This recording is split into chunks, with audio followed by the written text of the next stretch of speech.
I know we've had a really intensive and wonderful first week exploring our theme of war and peace and looking at the issue of Jewish values in the Israeli-Palestinian conflict. But it's really important to us in every summer conference that we devote some evenings to the question of Jewish culture and Jewish peoplehood and Jewish identity.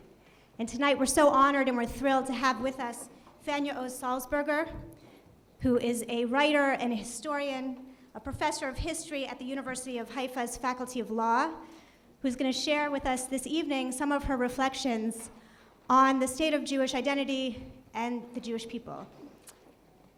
Fania is also the founding director of the Posen Research Forum for Political Thought, and for many years she was a professor in modern Israel studies at Monash University in Melbourne, Australia.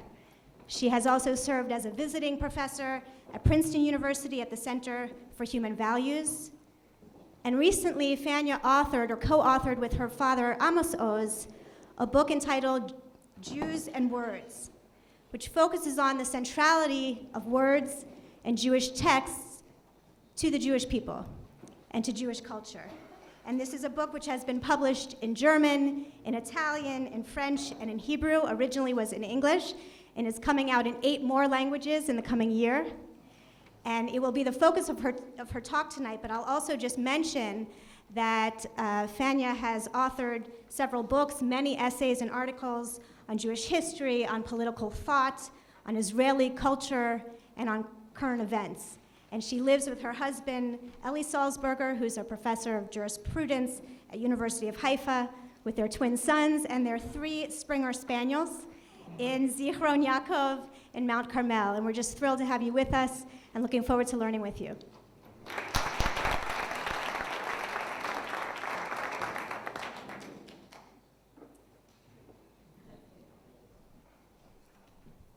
Thank you so much, Lauren. Erev Tov, Shalom, good evening. I hope you can all hear me. I'm not sure you can see me, but it's okay if you can hear me. I feel like Queen Elizabeth when visiting the White House, you know, the podium was taller than she was. It's a great pleasure to be here. It's actually my first visit to the Hartman Institute, believe it or not. And I love it already because it feels like home when I read of it and from it. It certainly feels like home. So I'm really delighted to be here.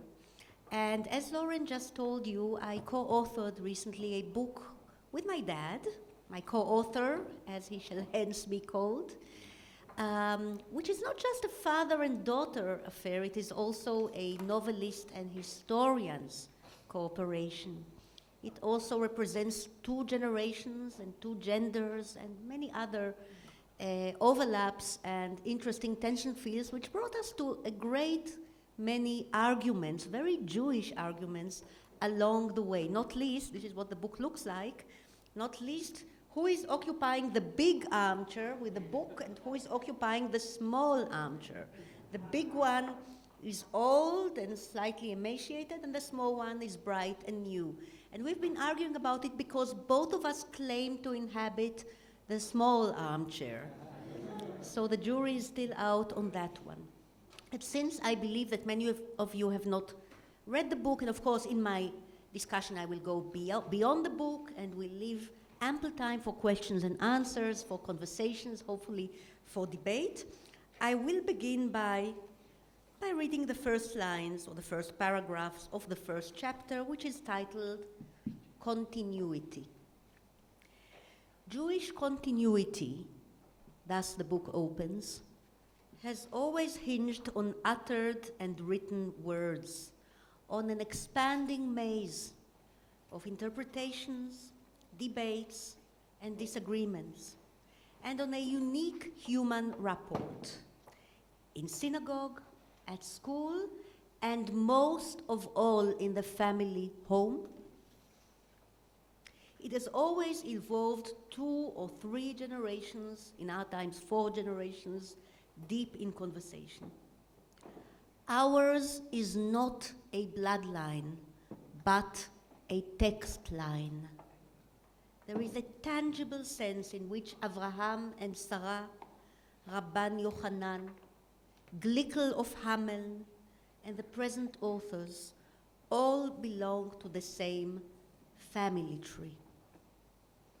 Such continuity has recently been disputed. There was no such thing as a Jewish nation, we are told, before modern ideologues deviously dreamed it up. Well, we disagree. The nation is very ancient.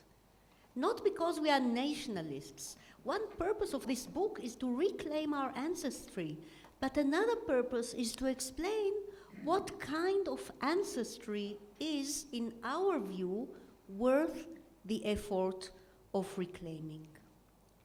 We are not about stones, clans, or chromosomes. You don't have to be an archaeologist, an anthropologist, or a geneticist to trace and substantiate the Jewish continuum. You don't have to be an observant Jew. You don't have to be a Jew, or for that matter, an anti-Semite. All you have to be is a reader. So much for the book. I mean, we'll talk about the book, but so much for reading from the book. You know,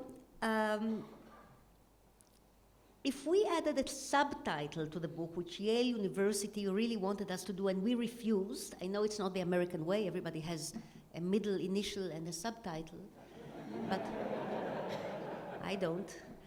But had we added a subtitle, it would have been an Israeli proposal, because this is very much an Israeli proposal, even though we wrote the book originally in English for a wide-ranging audience of Jews and non-Jews beyond Israel.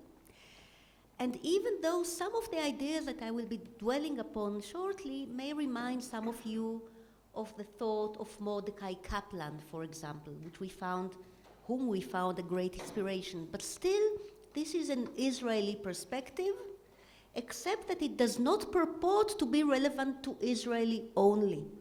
By the way, the book only came out in Israel 2 months ago.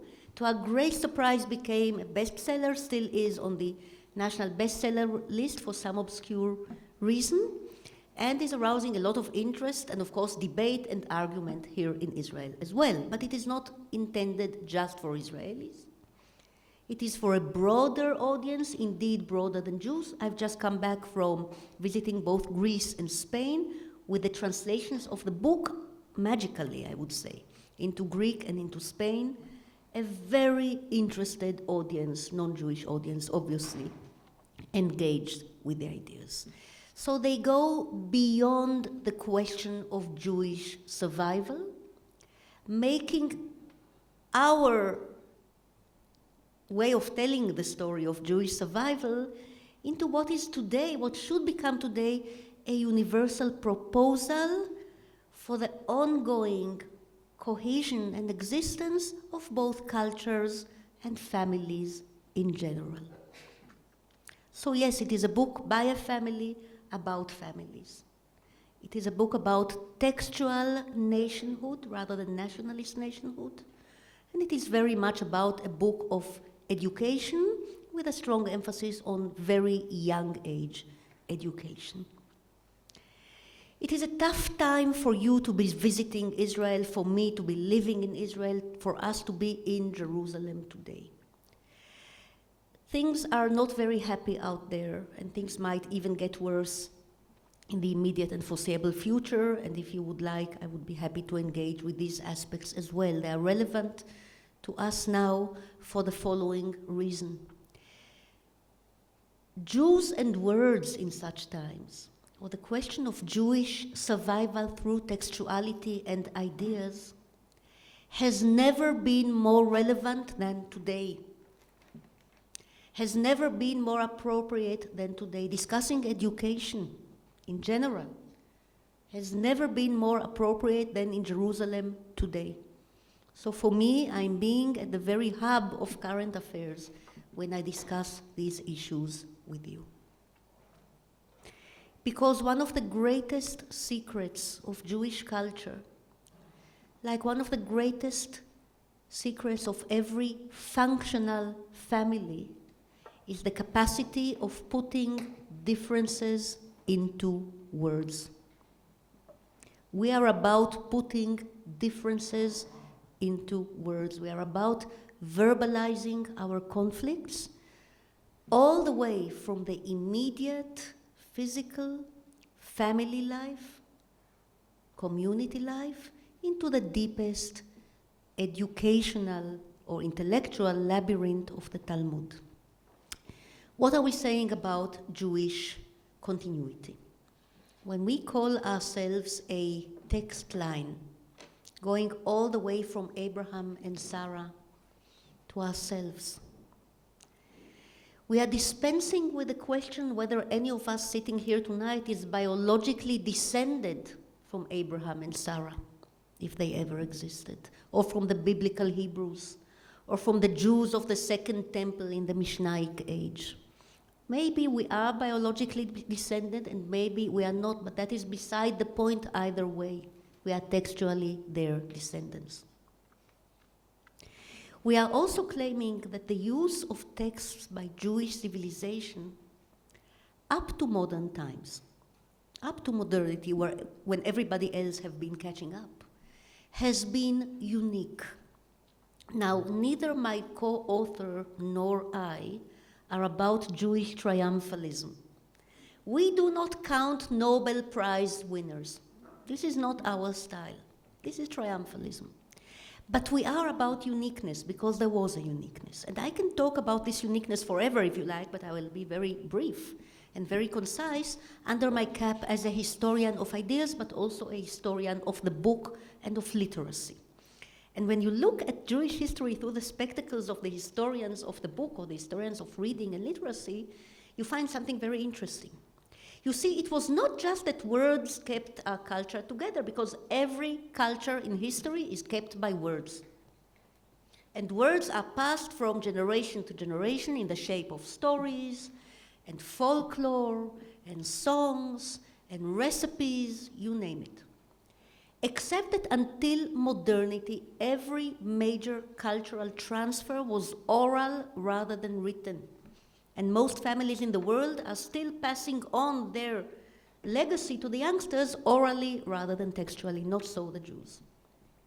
Now, there have been other peoples of the book, and it's never superfluous to mention that the expression people of the book that we love so much, everybody uses it in Israel all the time, comes from a very interesting single source. Anybody knows?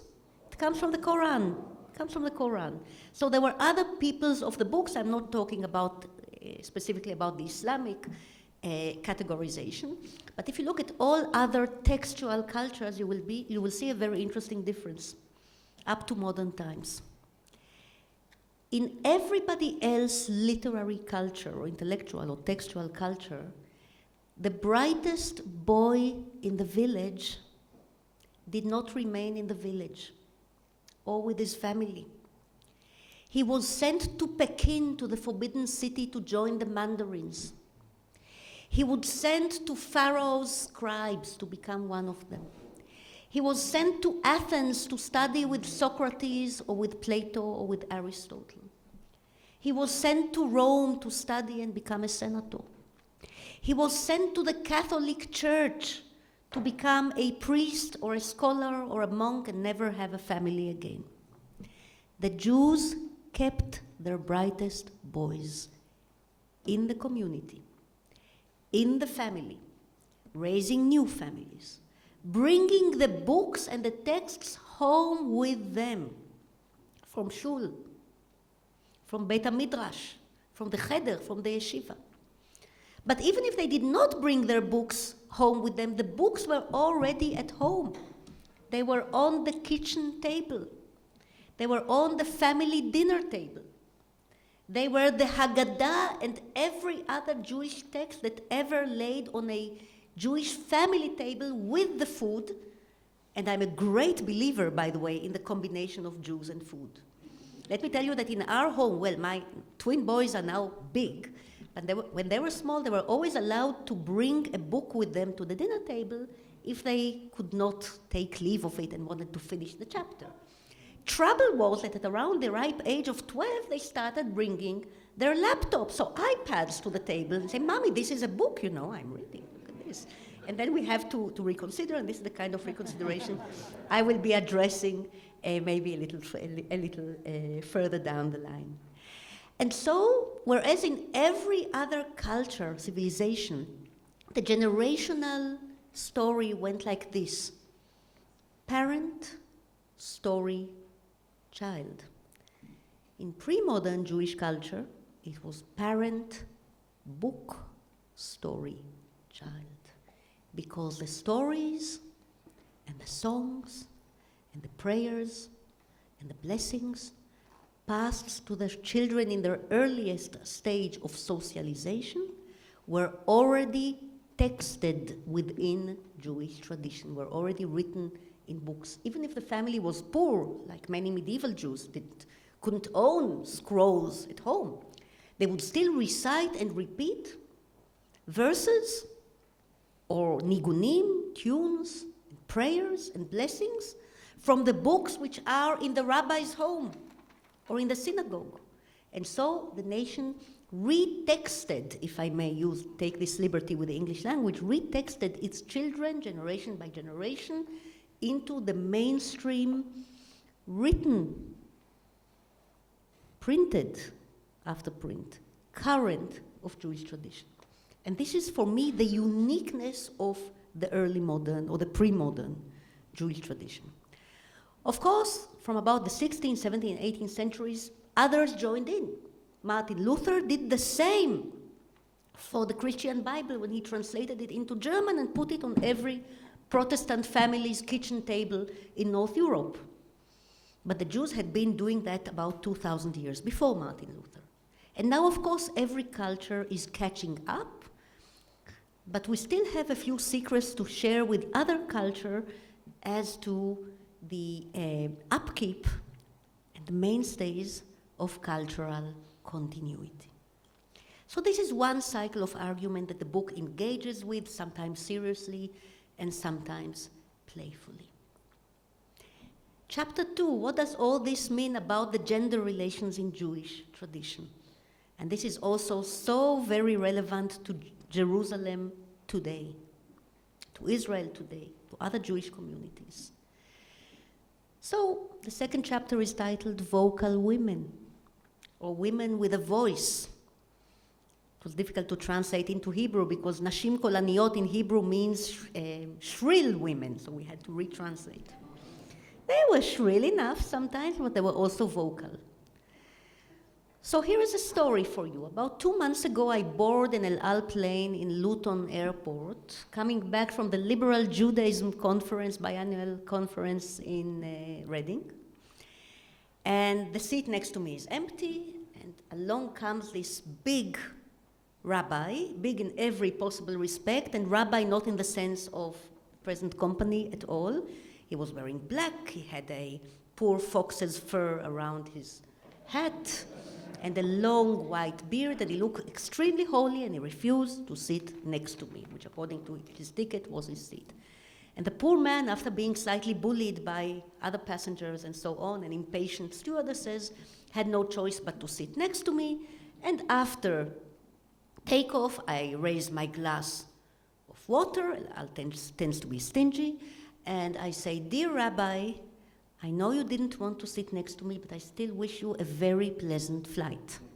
Upon which he opened his mouth and did not close it until we were safely landed in Ben Gurion Airport, and I think it was one of the most pleasant flights in his life, if I can so testify, and not because I was wearing my traditional miniskirt. We had a long, long talk about everything. We opened the tish in that narrow little 2 El Al seats.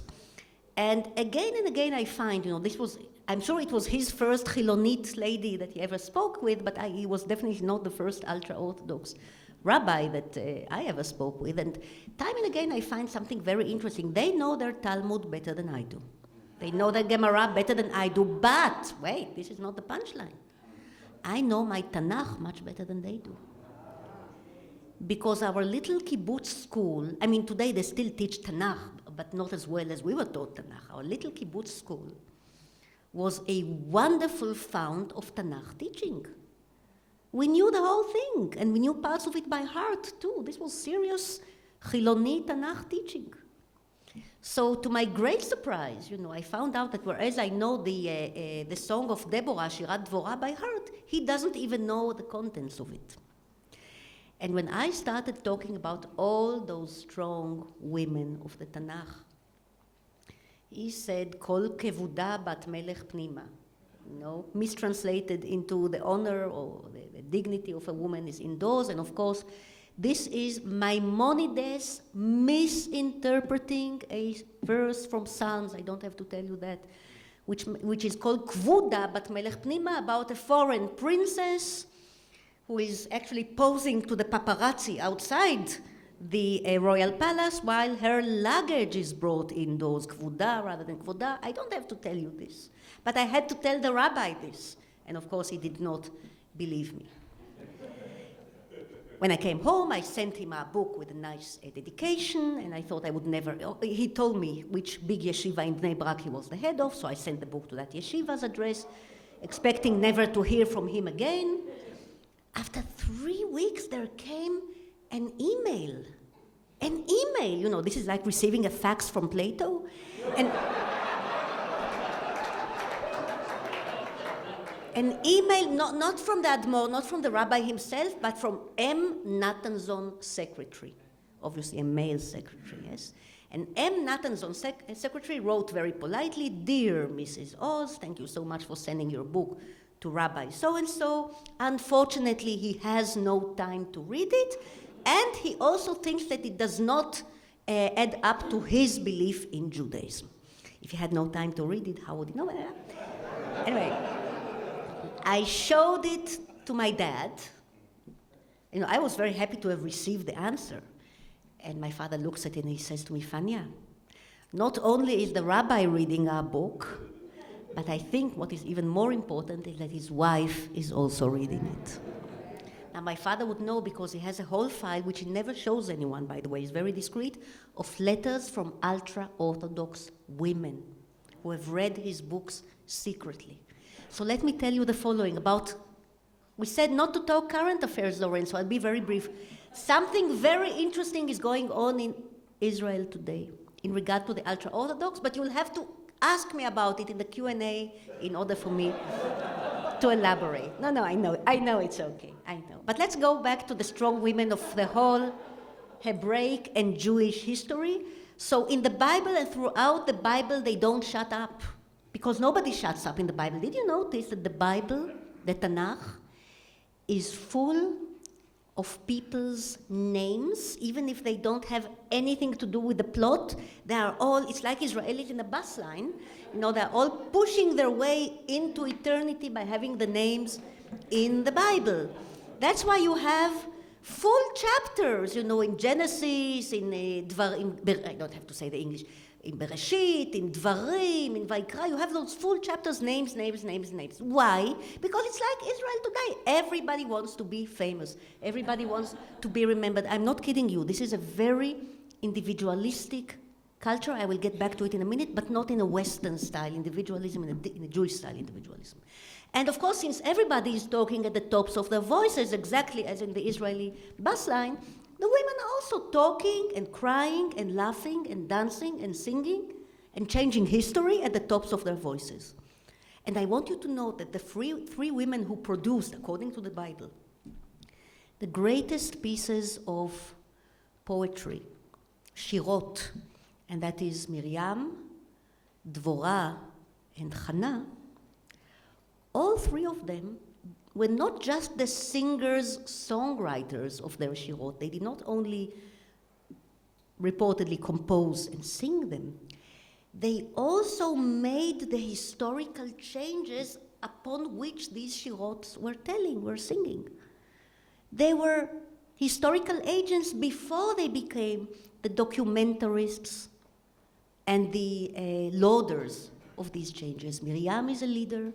Devorah is a sovereign leader, insofar as we had ever any sovereign leader, and sings in a duet, may I remind you, with her own chief of staff. I would have loved to see Golda Meir and David Elazar singing in duet, but that was not to be. And Hannah in her little private motherly way, also makes the grand historical change, indeed a Caesar in Jewish history, upon which she then compiles and sings a song of praise. So they are not just the documenters or the groupies, how do you call them in America, those girls who dance at the basketball game? Cheerleaders. They're not just the cheerleaders of Moses or Joshua or what have you. They do the job and change history before they sing about it. So these are vocal women in every possible and in the deepest sense.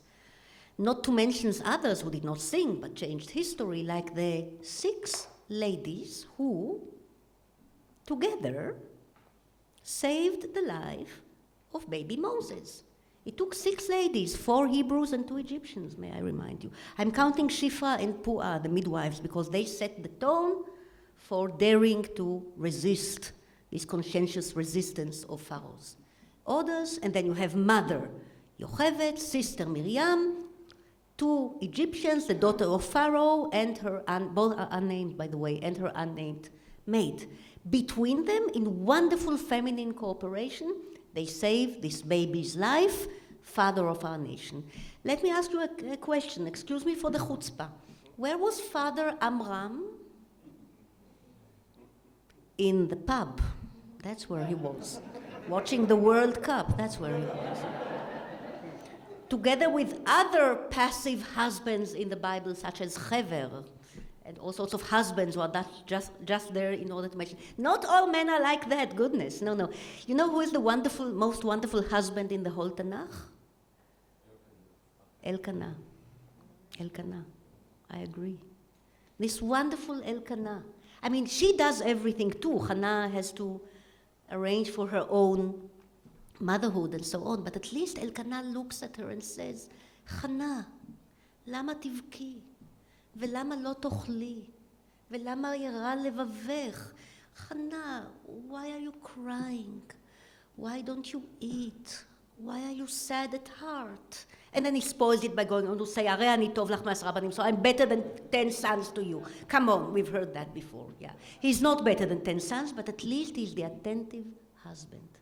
And I'm sure he also noticed what she was wearing. Not many husbands have that. Going back to the women.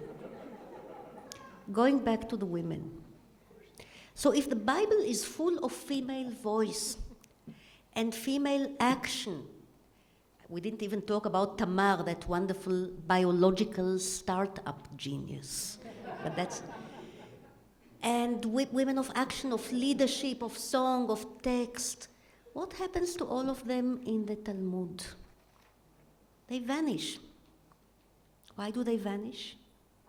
They vanish for the same reason that the great leaders of the European salons of the 18th century, including many Jews in Berlin, vanished when the universities revamped themselves in the 19th century. So all the men went to university, abandoning the women back home in the intellectual salon that was emptied of scholars.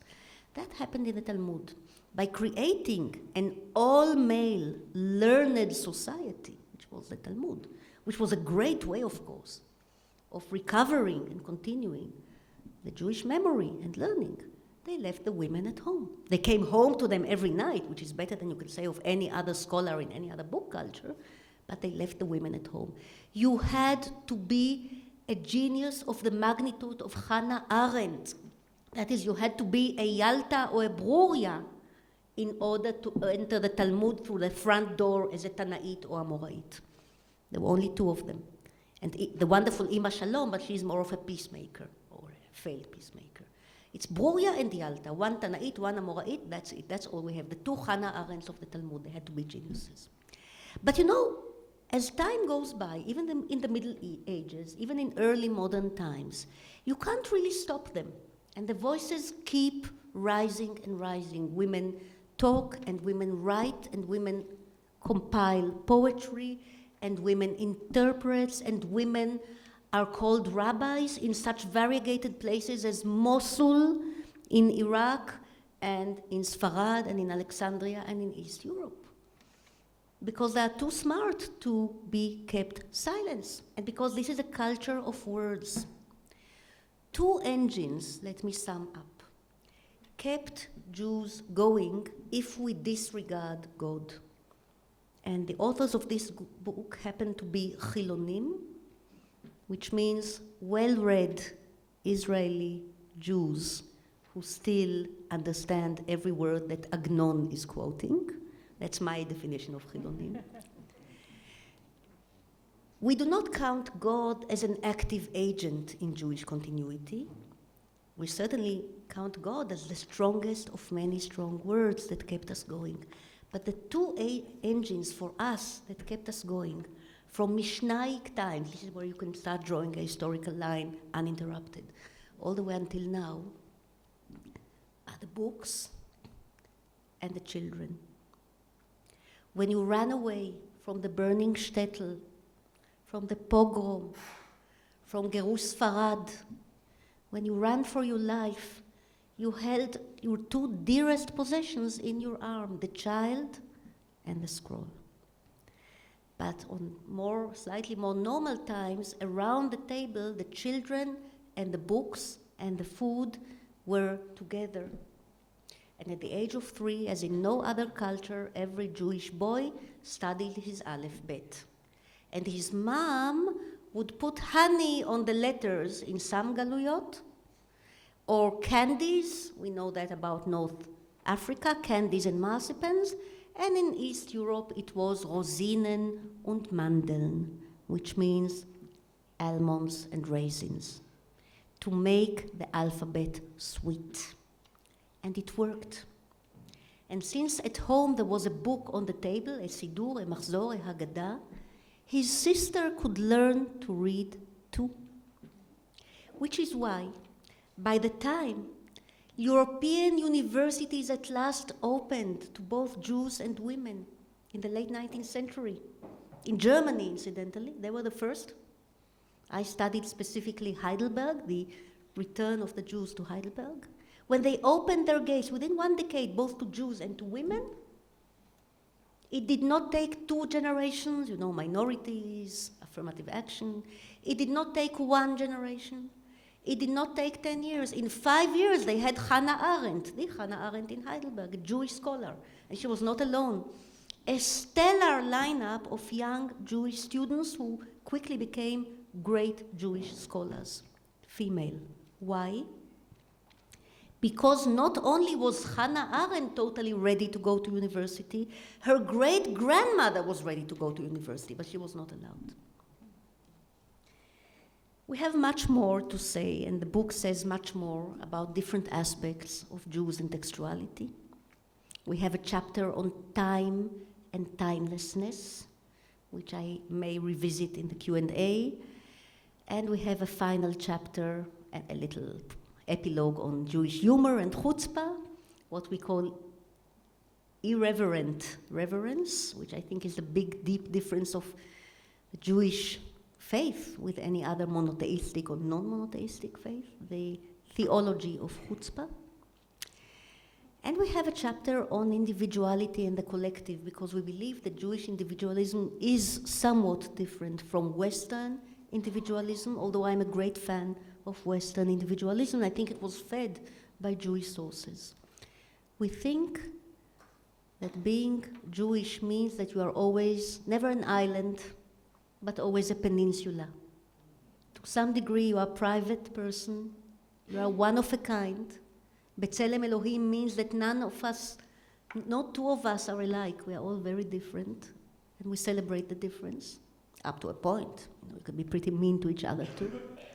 And on the other hand, we are deeply connected to this large and variegated continent called Jewish textuality and Jewish memory. So we are peninsulas rather than island. Peninsulas rather than one faceless collective, and this is the way we like it. At the end of the day, we need and we wish to engage with argument on many levels in this book, and it is all about argument. There was also big arguments between us.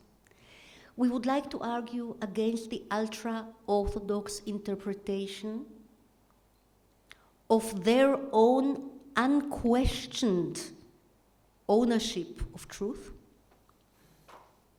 in understanding what being Jewish is about.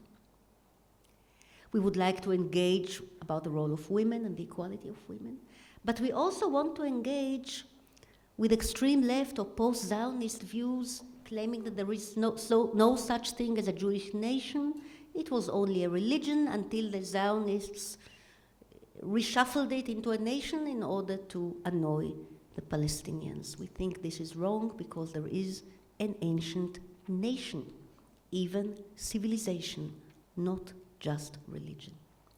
And finally, to those who tell us, you seculars, you still know your Bible, you still know your Agnon, but what about the next generations?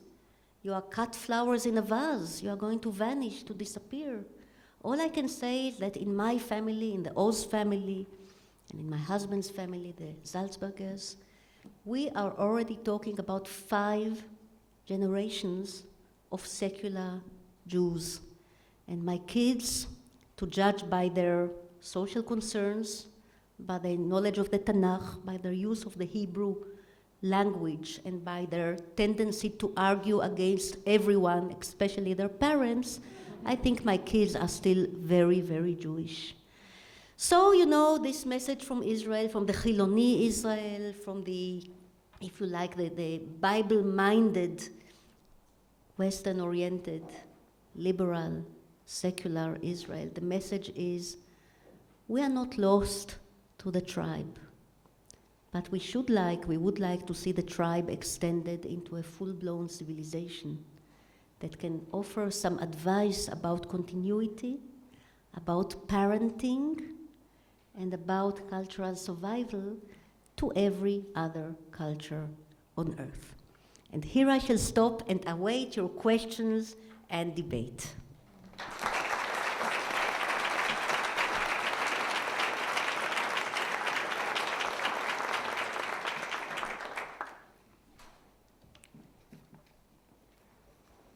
Lauren, you be I'm the... just going to remind us all, since it's Fania's first time at the Hartman Institute, we're going to show our best ethics of asking questions and not making long, extended comments, because I know that we want to hear more about her ideas. So some questions to spark further discussion. Yes, Chaim.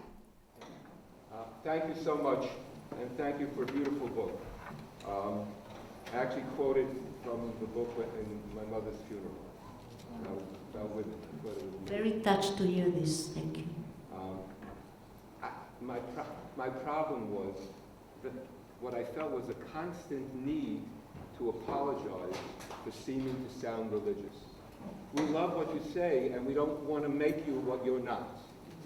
And I wonder why you have, in other words, it's a sort of a commentary on Israeli society. And the book has such value as a document. It is what it is. It doesn't have to say what it's not. And I wonder what you think about that, whether you feel, why it's necessary, why it's so necessary. Thank you for this question. It's a good point. People told us we apologize too much. And then on the other hand, people said, how dare you? What chutzpah? How assertive and aggressive you are.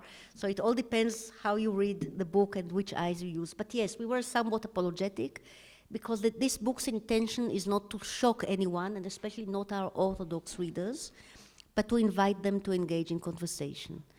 But you may be right, we may have apologized too much. This is very Christian, this is not Jewish at all. Two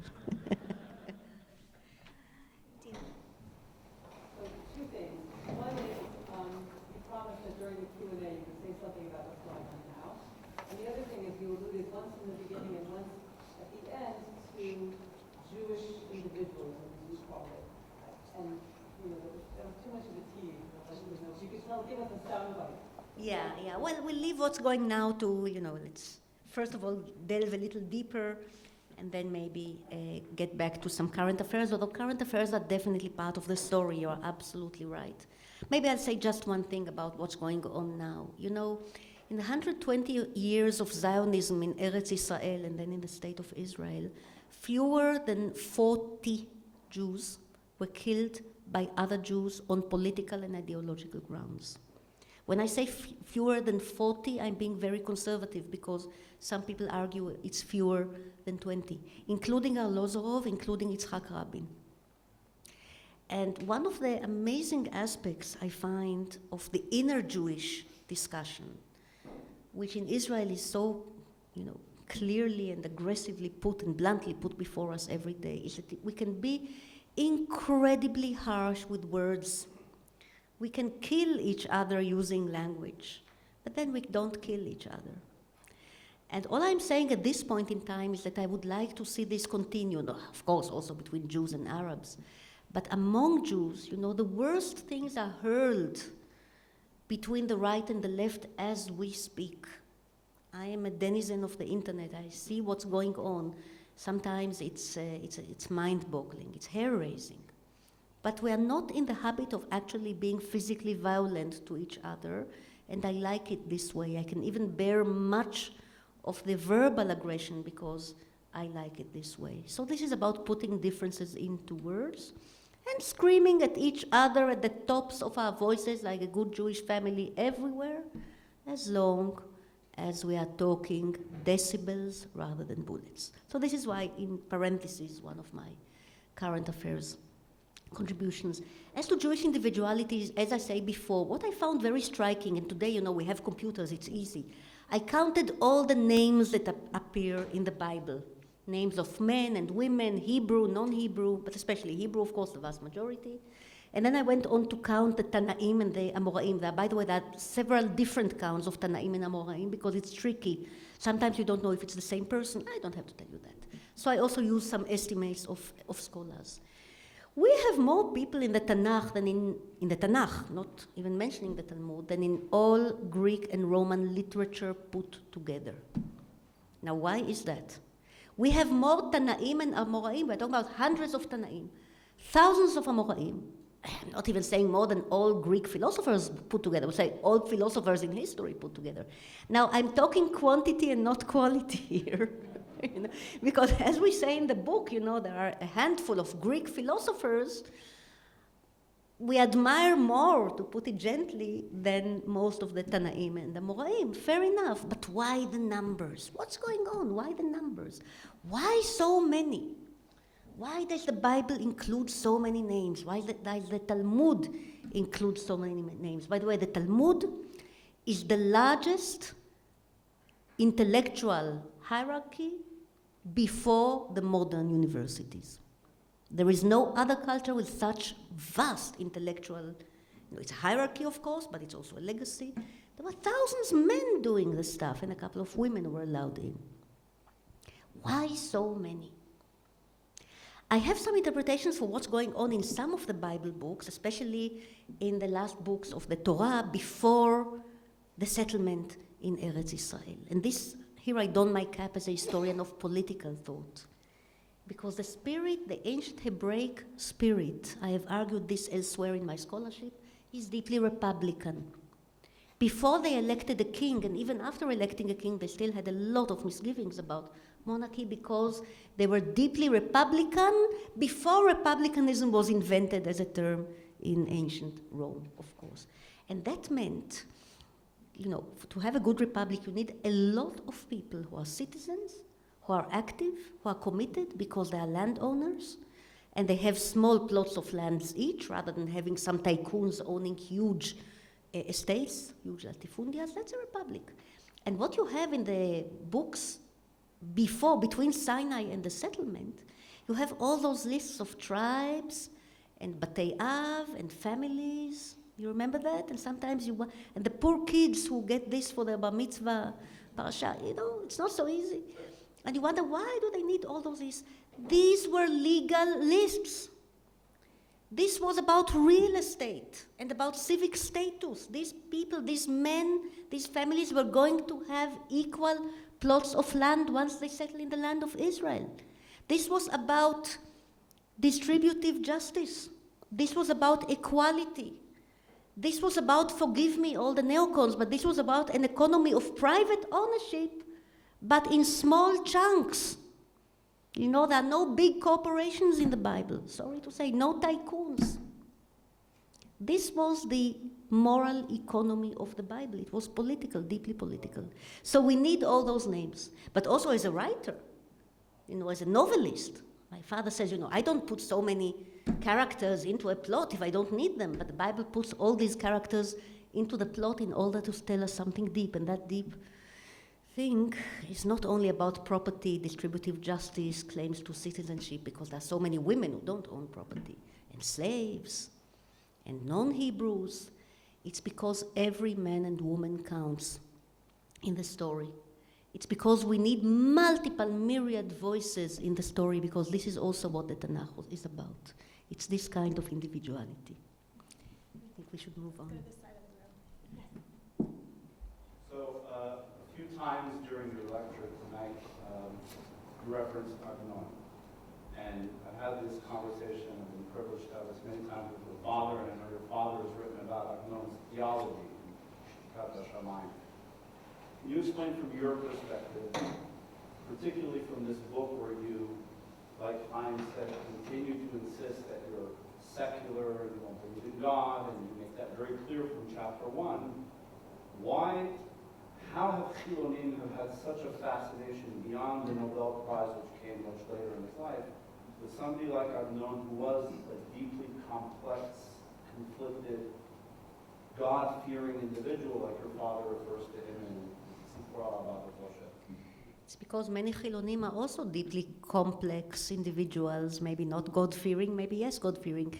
You see, I'm now perhaps the third or the fourth generation of Eretz Israeli, Jewish Israeli of my lot, what used to be called, the first Aliyot, and then we were called the old elites, and now we are no longer the old elites, now we are the lefty minority. But I'm still around. I only have 2 kids, we'll see what happens. Now, our immediate fathers and parents and grandparents were still, they could claim they're totally atheist and even anti-deist, and some of them were Marxists, and some of them were revisionists, and this kind of assertive secularity that comes directly from the shtetl and directly from rebelling against their own dad and granddad. You can see it in Bialik's poems most beautifully. You can see it in Brenner's story, which have not passed well into English, but are absolutely wonderful. And Agnon himself, first of all, he's a marvelous read. He's great, he's incredible. He's like the Tanakh in the sense that so much is lost in translation. So much is lost in translation. It's heartbreaking. I don't know how they gave him the Nobel Prize. What do the Swedes understand about the Swedish translations of Agnon? Beats me, but never mind. This is I'm sliding away here. So it's the beauty of it. It's the use. Now, I'm not saying that as a kid, when I read Agnon's stories and novellas and novels, I could understand everything. And certainly the post-Tanakh elements in his language, the Talmudic, the Rabbinic, the Haskalaik, was still alien to me. But when you are a kid, you take it all in, and it's there. And so when I finally came to theological literature, to Gemara, and also to Yiddish, by the way, the landscape was familiar. I knew the stuff. I knew the language. I had it when I was little in Agnon, in Bialik. That's why I keep telling people in Israel, teachers, educators, our Ministry of Education. I go there almost annually. It's like, Aliyah Laregel. In order to preach, I preach to the unhearing, get the kids to read books again. Don't give them easy books. Give them more difficult books. Get old age pensioners, retired people to sit with them and read in small circles. Drop everything you do, forget the computers, let them read books. And secondly, let them learn by heart. It's not democratic, it's not politically correct. Let them learn by heart, because they will have this all their lives. We are lucky to have, if I may, as an entail to this, we are lucky to have the wonderful world of Israeli music, of songs, because so many of our wonderful songs are using biblical words, are using the poets of Sfarad, are using verses from the prayer, from the Siddur. And that's how kids in Tel Aviv today, when they dance to rock music in the clubs, they're actually singing Yehuda Halevi. They're actually singing the Siddur. And of course they know it by heart, because that's what songs do. So I'm sorry, I kind of took your question away, but I think that this is the main point here, So we can all remain, or at least my part of Israel society can remain safely Chilonim, but deeply, deeply engulfed by Jewish textuality, and still able to tell you guys, dear cousins, we are not going away. We are not leaving the fold. As long as you envisage a rather broad and flexible fold, we are here. We are engaging. How do you, thank you. I think the orientation to secular Jewish life is very present in the United States as well. The difficulty is, and the question I have for you is, how do you perpetuate a secular Jewish life outside the state of Israel? This is a very good question, and I get it mainly from Americans. It's quite interesting because in Europe, I've been talking to Jewish communities in Europe, and many of them are secular to begin with. So in a way, it's a bit less resonant with them than it is with American communities where the hub is the synagogue. The hub is the synagogue or Beit Hillel in the university, and of course the Jewish periodicals and so on. And you know, as an Israeli proposal, you know, here I am, and what I'm saying is that if we have our library around us, our very active, interactive library, if we have the books, if we have Ivrit, and we need to have Ivrit outside Israel. By the way, it's already happening. Ivrit is the home of Jewish continuity today. We used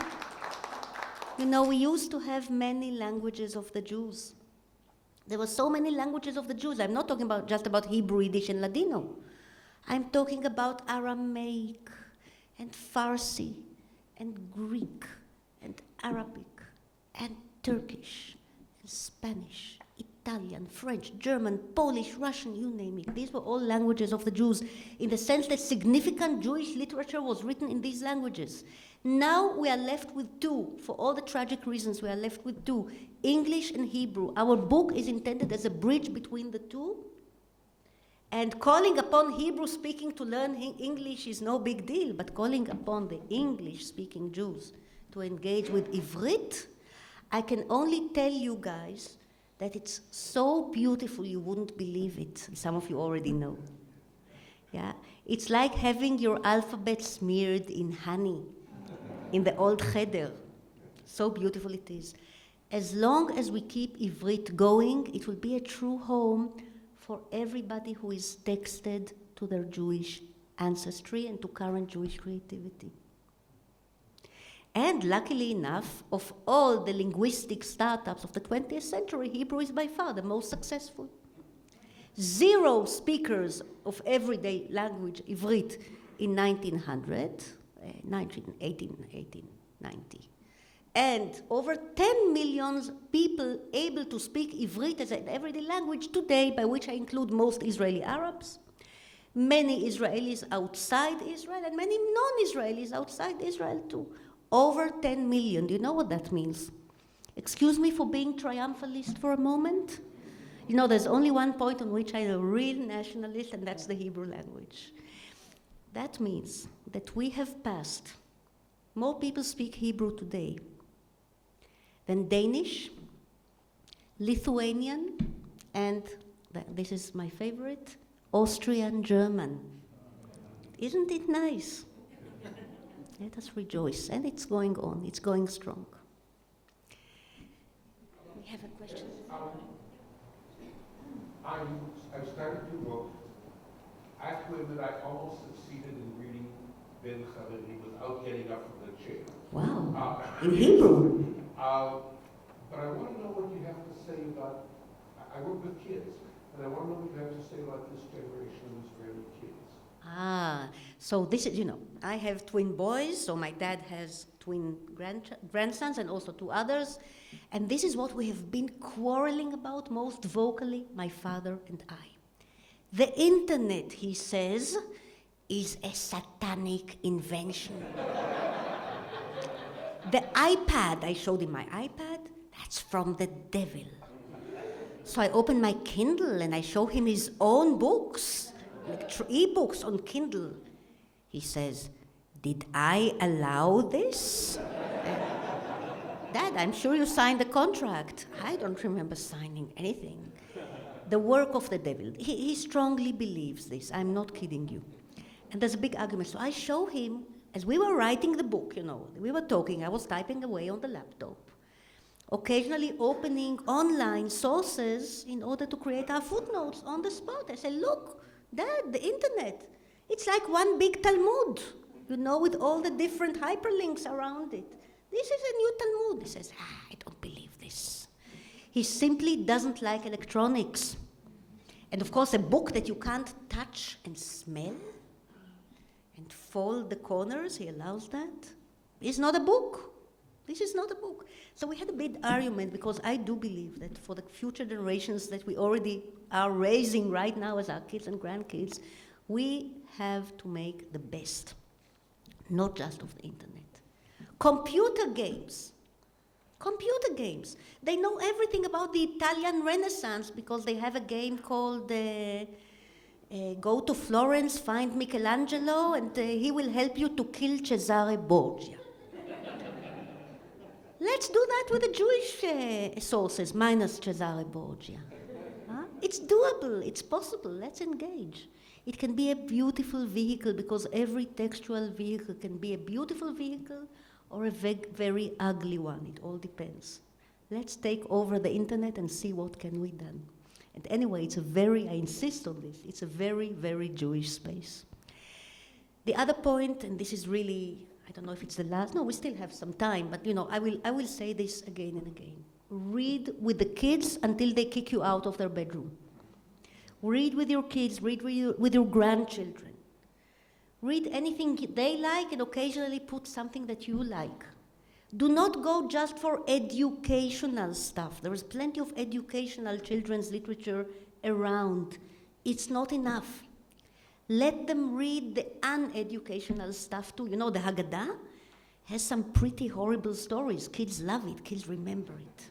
It scares them, it's good. It's not so bad. Think Lemony Snicket. I don't know how many of you know the name. Now, there are some Jewish Lemony Snickets out there. Don't try to be too pedagogical with them, because then they will seek darkness elsewhere. And we want them to enjoy our own darkness, and thank goodness we have plenty of that too. Okay.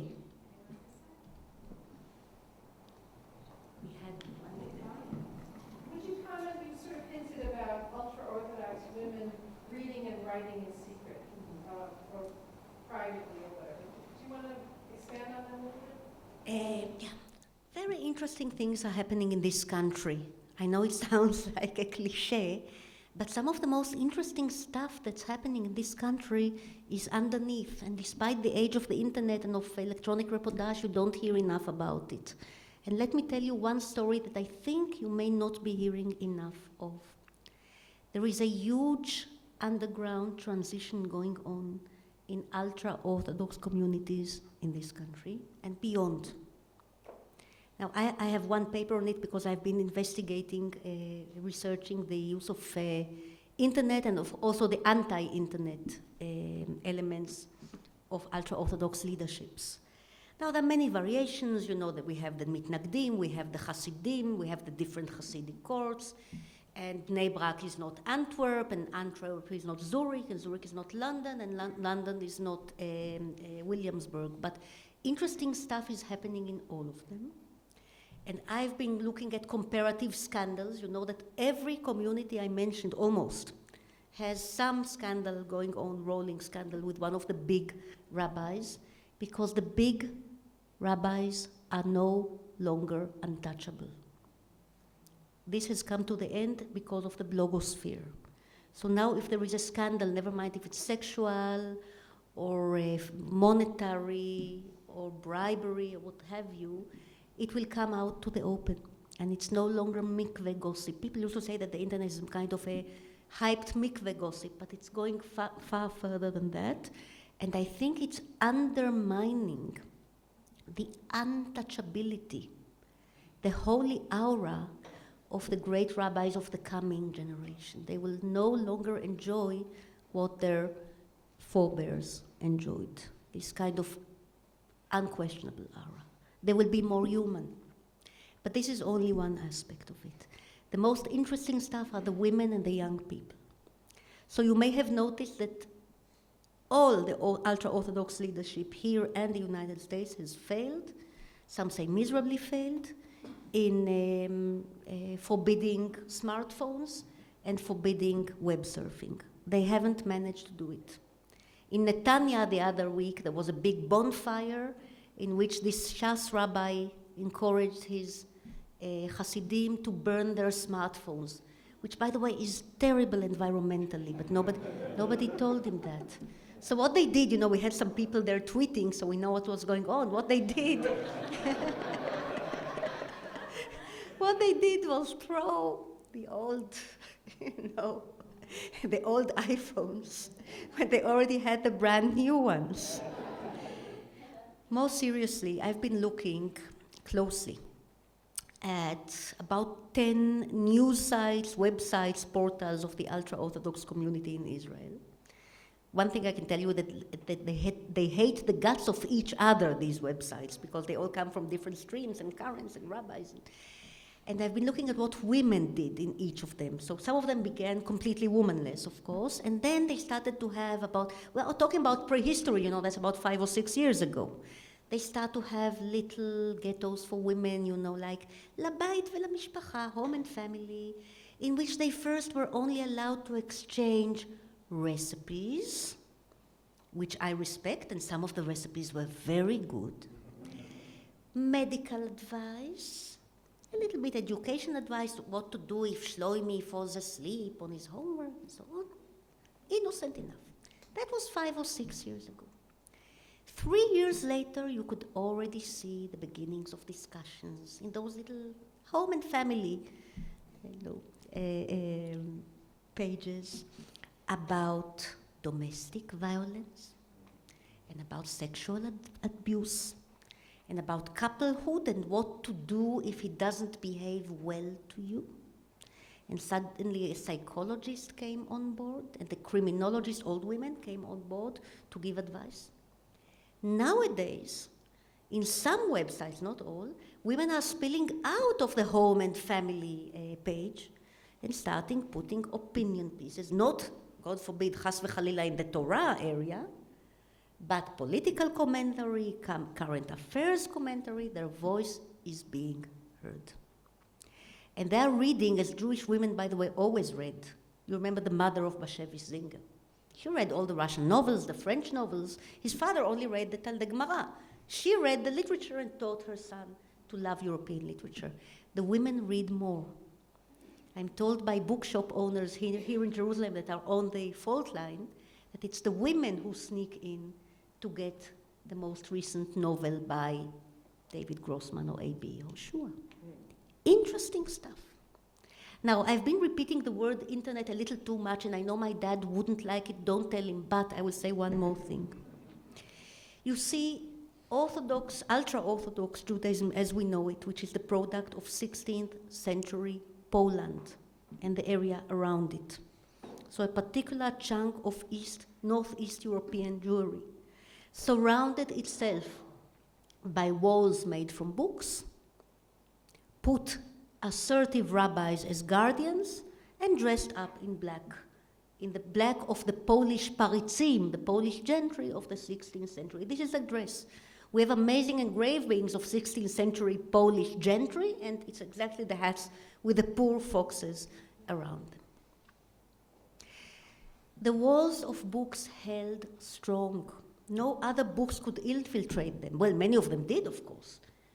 When they started reading Spinoza under the desk in the Volozhin yeshiva, of course, many left the fold, but those who remain in the fold, and especially after the Holocaust, rebuilding themselves, proved extremely tenacious within their wall of books.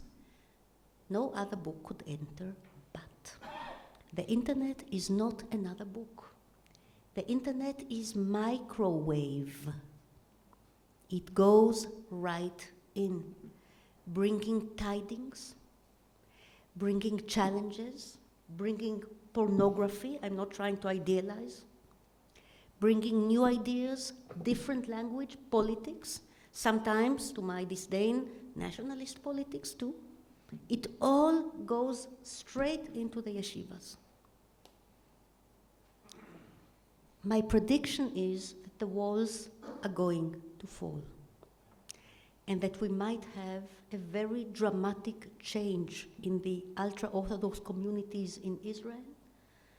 I don't know when, 10 years perhaps, 20 perhaps, but when it comes, it might be very quick. It could happen over a short period of time, with a shift of generations, with the demise of charismatic leadership, with the rise of women. We shall have an ultra-Orthodox spring.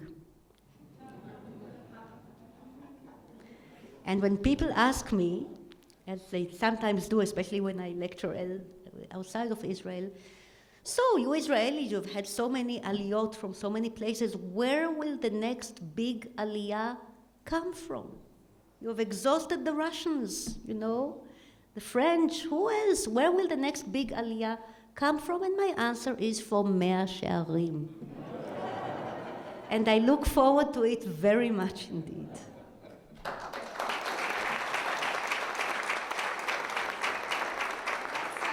We'll just take one more question, yes.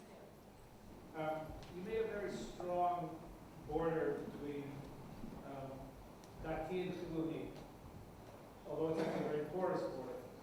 Do you think perhaps, especially in the Jewish world, outside of Israel, maybe inside too, it might be more important to make a distinction between fundamentalist and non-fundamentalist, and because there's, truth is, a lot of religiosity in the Chiluni, and I think it's a better description for it. Yeah, I think it's a very good proposal.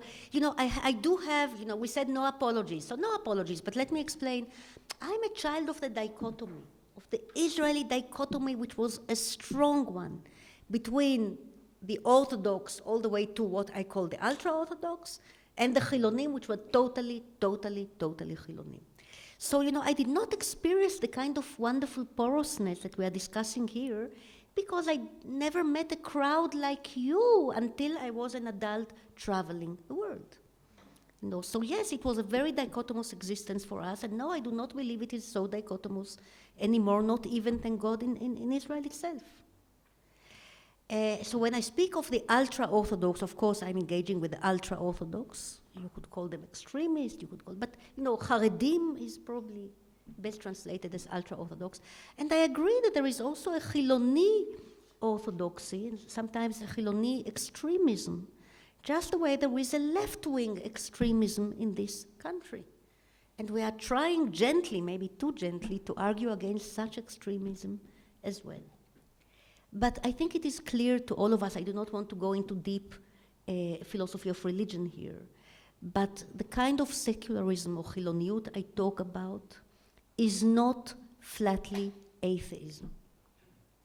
It is not even mainly about belief or disbelief in God. It is a different kind of secularity, perhaps best expressed by Samech Yizhar in the passage we quote in the first chapter of our book. This is our vantage point, and this is why I feel that the dialogue or multilogue we are carrying out here is completely home turf to me. Completely home turf, I feel at home. And of course, our Chiloni Shabbat in Zichron Yaakov, the way our family does it, is opposed to all the rules, including yours. But we could relate to each other. We can easily relate to each other. And this has to do, at the end of the day, not with the question of the existence of God, but with the assertion of being members of the same textual nation. And I think and hope that we are all here to stay, and that Mea Shearim will join the fray, join the debate before too long.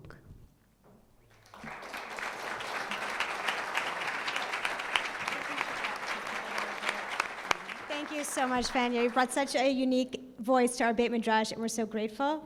And I know she'll stay if some people have more questions, but I know many of you have to be here at 7:30 in the morning for your Tiyulim. So Erev Tov, and thank you so much for being with us.